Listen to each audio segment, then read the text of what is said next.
How much processing power do you actually need? Apple's M1 Max was one of the fastest chips we have ever tested, especially in a laptop. But the M1 Ultra in the new Mac Studio takes two Maxes and crams them together. It is probably the fastest computer Apple has ever built. But starting at a hefty $4,000, is it actually useful?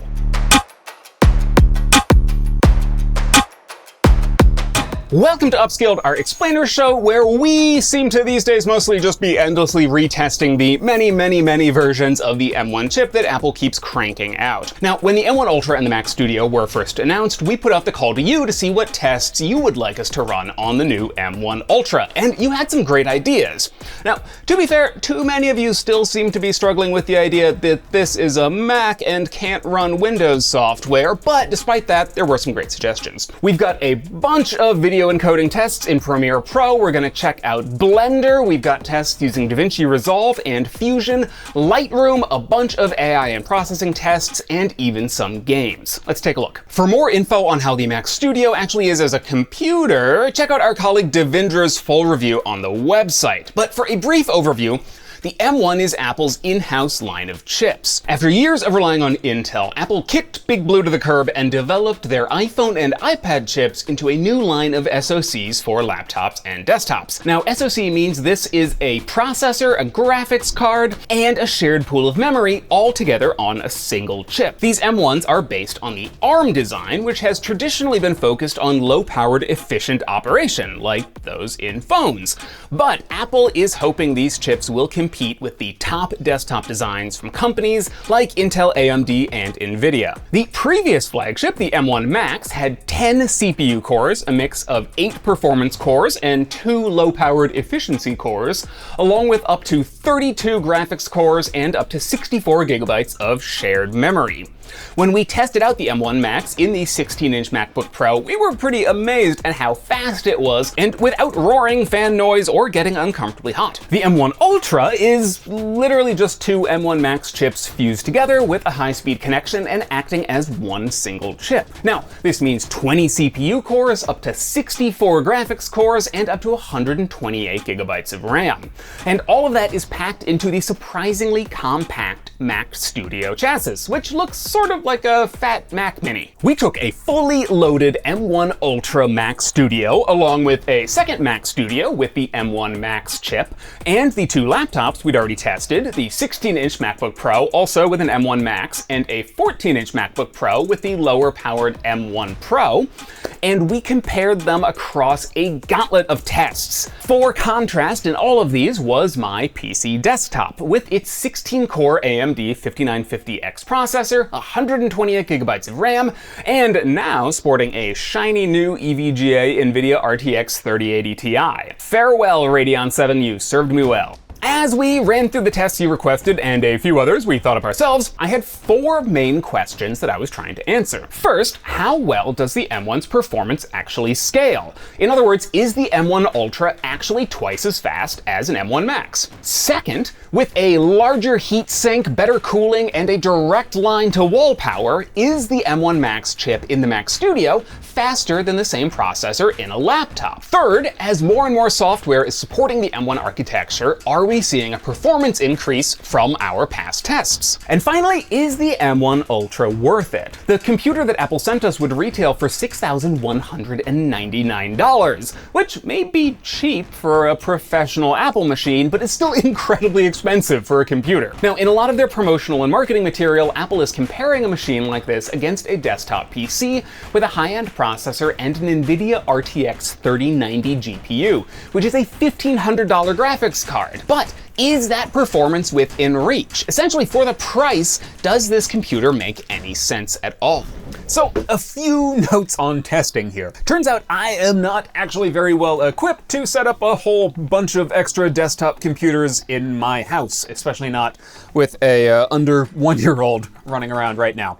These are actually set up in what is my weirdly fancy garden shed. So that's where we are at the moment. Also, I don't have a ton of spare monitors. I kind of need the ones I have to do my actual main job. So all I was able to really find was this one single old 1080p screen, which I've been swapping back and forth between the two studio desktops. And it also does have this giant black line through it. So we're just trying to work around that. When running a lot of the tests, I tried to use screen capture to show what's going on, but I want you to know I didn't actually factor in any of the test data that we gathered while the QuickTime screen capture was running. I'm aware that like messes with performance. So if you see screen cap stuff, consider that to be like for demonstration purposes only. Though this is also not forensic computer science, partly because I'm trying to get real world tests, and also I'm trying to suss out what's actually happening inside these M1 chips. Most of the time when I was doing anything, I did have, I will admit, not just one, but in fact, 2 different performance monitors running at any given time. This is able to tell us a lot. I realize it probably means the performance is not 100% accurate, but consider it like a real world test. Do you close every single window before exporting a project or like opening a Lightroom catalog?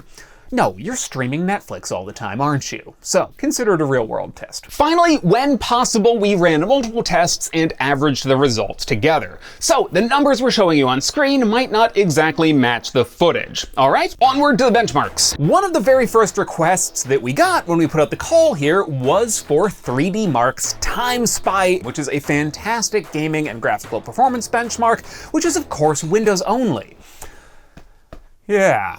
Fortunately, 3D Mark has actually recently put out Wildlife Extreme, which is another gaming and graphics benchmark, which it is actually technically kind of mobile first, but it does run natively on the M1, and it has a so-called unlimited mode that essentially kind of does the rendering off screen, as it were. It does all the processing, not taking into account the performance of the display that you actually have hooked into the computer, which makes it really good for comparing across a bunch of different devices. Our M1 Pro MacBook scored at 10,419, the M1 Max laptop managed 20,210, and the M1 Max Studio scored a whopping 20,327. The Ultra, by comparison, scored 3,442 and over 200 frames per second, though that was still a ways behind the PC. And that pretty much answered question number 2. In this test and a number of others, the difference in performance between the M1 Max chip in the 16-inch MacBook Pro and the Mac Studio was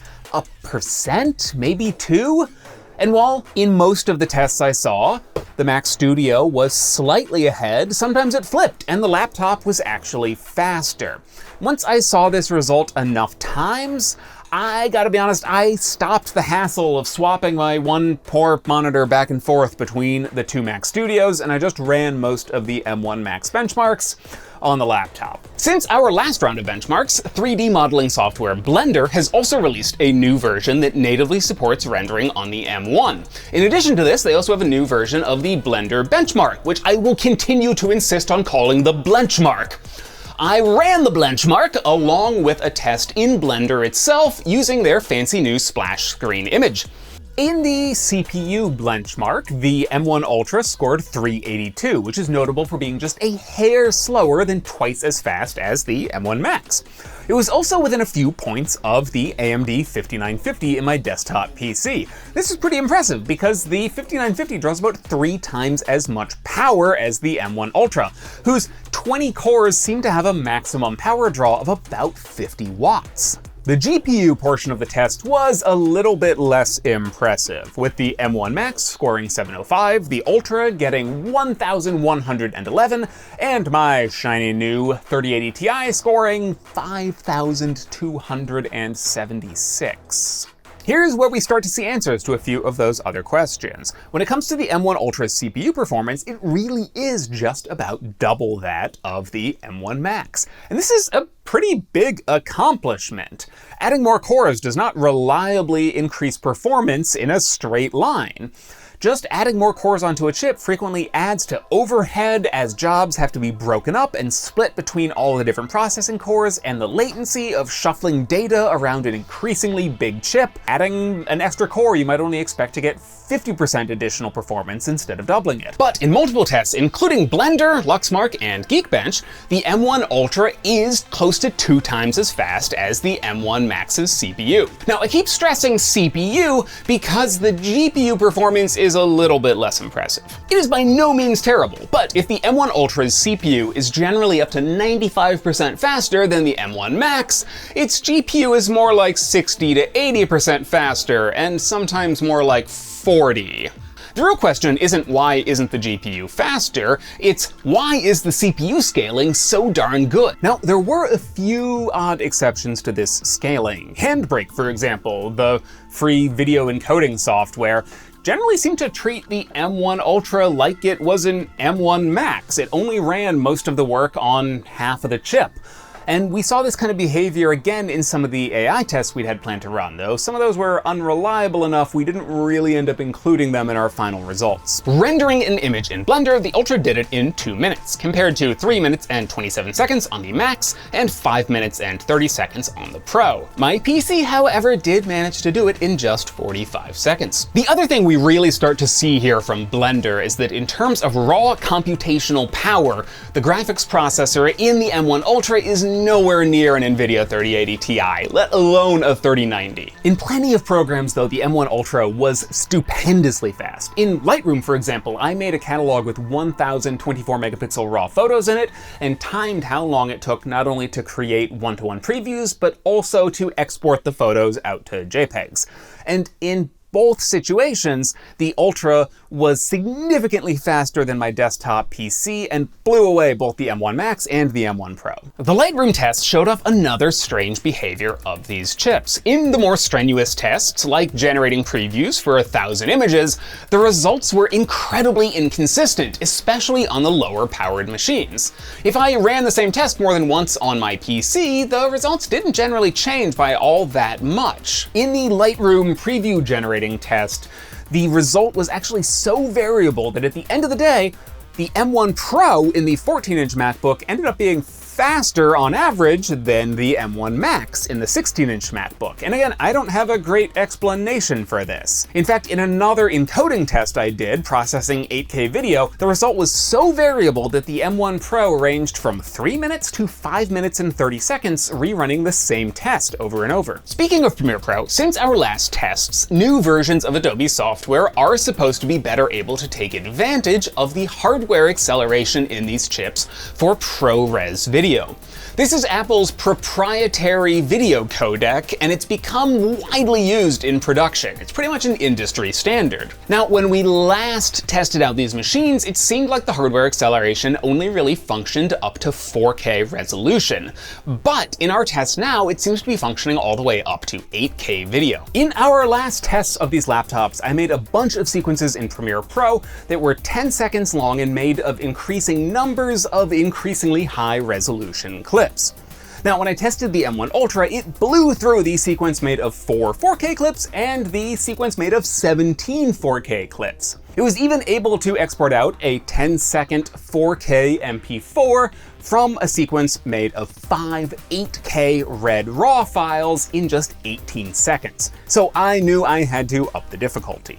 I cooked up a sequence with 10 8K clips made up of red RAW footage, both from red.com itself and also from RAW film. I also then took those RAW files and I converted them to ProRes to see where the hardware acceleration in the M1 chips was helping out. I also then took those 10 8K ProRes clips and I brought them into Davinci Resolve and I color corrected them and exported them out as copies and made another sequence with 20 8K ProRes files in it, all playing simultaneously. I now had 3 different 8K sequences made up of 10, 10, and 20 8K clips respectively, and I exported those a bunch to various resolutions of ProRes and H.264 MP4. I then did pretty much the same thing over again with my 5 12K clips from the last time we tested these machines. I'll throw a bunch of results on the screen here, but rest assured the M1 Ultra is really darn fast. Here's what I learned. In general, there seemed to be a slight performance advantage in exporting to ProRes video, but a much bigger advantage in exporting from it. That is to say, in our test of 10 8K clips, the one where all the clips were ProRes video was much quicker regardless of what you were exporting to than the same sequence made of 10 clips from Red's RAW video format. The Ultra was consistently quicker than my PC when exporting, regardless of the formats, though actually using Premiere Pro felt a little slower on the Mac than the PC. That said, the M1 Ultra was still able to play back a sequence made of 28K video clips all playing simultaneously, with only a few dropped frames at 1/2 resolution. Though, to be fair, the PC was able to play this back as well. Last time around, we weren't able to test Resolve or Fusion because, to be honest, we didn't have enough installations to put it on all of these machines.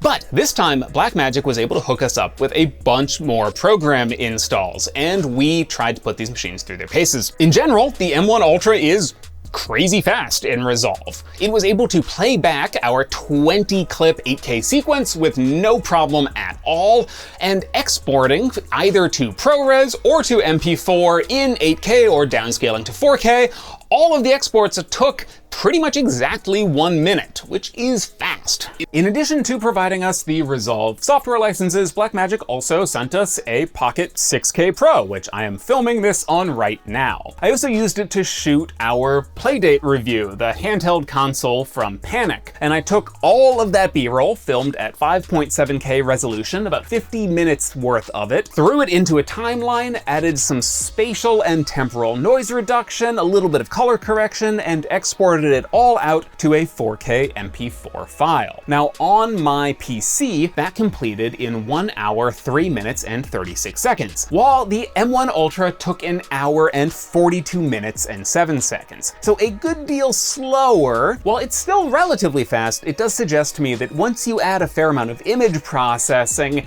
Resolve does benefit from having a pretty beefy GPU to do that computation. I use Davinci Resolve frequently, but I am a total Fusion novice. But you folks requested, I will do my best to provide. I managed to download and set up Pixar's Robot Room project, which rendered in 3 minutes and 16 seconds on the M1 Max, 2 minutes and 54 seconds on my PC, and just 2 minutes and 36 seconds on the M1 Ultra. The folks at Blackmagic also gave me a Fusion title sequence to try to render, and this one, well, it was weird. I can't find the cause, but Blackmagic may have inadvertently given me a project which is uniquely hard for the M1 architecture to process. For example, I was able to render out this Fusion sequence in just about 4 minutes on my PC, versus 58 minutes on the M1 Ultra and more than 85 minutes on the M1 Max. The problem is even there in the Resolve 18 beta, and I cannot figure out what's going wrong. It seems like Blackmagic may have unintentionally created a very effective memory bandwidth benchmark for the M1 architecture. While trying to render this, the M1 Ultra was pushing more than 725 gigabytes across its GPU, and more than 340 gigabytes per second on the M1 Max. This is versus a theoretical whole chip maximum bandwidth of 800 and 400 gigabytes respectively. Now, trying to run even some of my render tests with the 12K video or the 28K clips, I never saw more than 350 or so gigabytes per second of memory being used across the whole chip. And some of those projects are pushing more than 150 gigabytes of actual, footage through the chip in a relatively quick export. So whatever is happening in this render that is slowing it down so much, Blackmagic is doing an incredible amount of number crunching while it's trying to process it, which just doesn't seem to be happening on my PC, which again did it in 4 minutes. Now, aside from this weird glitch with this Fusion title, overall Resolve did feel super fast and responsive. It was even smoother in the program on the M1s than Premiere was, which, like I said, had a few hitches and slowdowns. Once again, again, I am not a programmer or a computer scientist, I am a curious video producer, but I was able to get some help to run a bunch of AI and machine learning tests through these chips. TensorFlow's performance has greatly improved in the past few months. Following Apple's recommended installation procedure, we saw about a 10-second improvement, maybe 20%, versus some of the same tests ran back at the end of 2021. Though in some of these benchmarks, the M1 Ultra was not all that much faster than the M1 Max. However, in larger or longer duration tests, like when we set up using Google's BERT language corpus,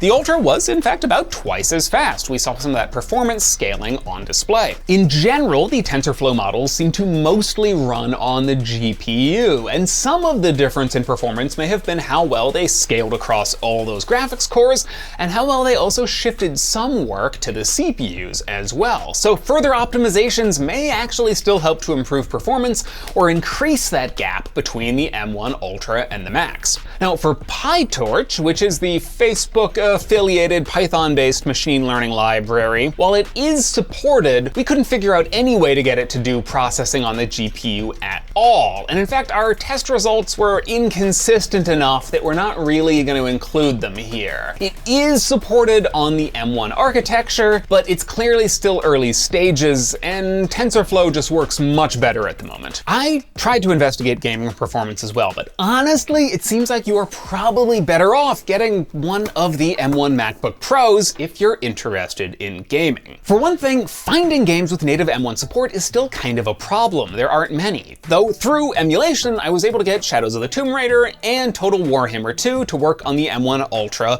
and they did both deliver, at 4K resolution, about 60 frames per second with ultra graphics settings. I will say one upcoming game with native M1 support is Baldur's Gate 3, which is hotly anticipated, at least by me. And on the M1 Ultra with maxed out settings, it got about 38 FPS playback, which is decent. Now, the bigger issue really seems to be that, as far as I can tell, the Mac Studio can only output 60 Hz video through its HDMI port, which is frankly kind of odd. The M1 MacBook Pros have 120 Hz screens, and they look really good. I have been playing games on the M1 Max and the 16-inch MacBook Pro. I've been doing Desperados 3 and Divinity Original Sin 2 and a few other games, and they look great and actually play back pretty darn well. It's honestly not the worst gaming laptop out there, but the M1 Ultra and the Mac Studio, games that I tried to play on it hooked up to my 4K LG TV, they had this lurching, unsteady quality to them with terrible frame pacing and that hard 60 FPS cap, which